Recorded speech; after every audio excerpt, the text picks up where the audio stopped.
Le retour de la limonade maintenant. Elle semblait un peu datée, dépassée par les sodas plus sucrés, plus gazéifiés. Et c'est dans sa version haut de gamme, artisanale, qu'elle renoue avec le succès, grâce notamment à la renaissance d'une entreprise familiale, la plus ancienne limonaderie française. Félix Tommen, Amélie Duchamp et Laetitia Simoes. Depuis 15 ans, Hugo Sublet gère d'une main de maître sa petite entreprise. Une limonaderie artisanale, la plus ancienne du pays. Alors les ingrédients, c'est du sucre de canne, des extraits naturels de fruits et de plantes. Ici, les bouteilles sont en verre comme dans le temps et chaque étape de fabrication scrutée par les 6 employés.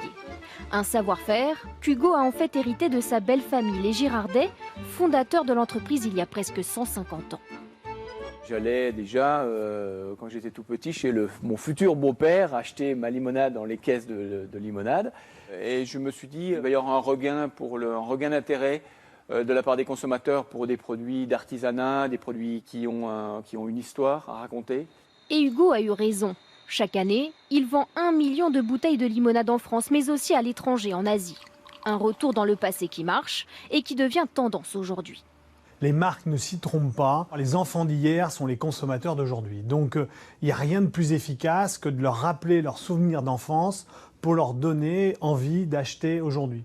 Avec un packaging à l'ancienne et des parfums originaux comme de la violette, du litchi ou encore du sapin, dans cette épicerie, c'est la limonade haut de gamme qui plaît.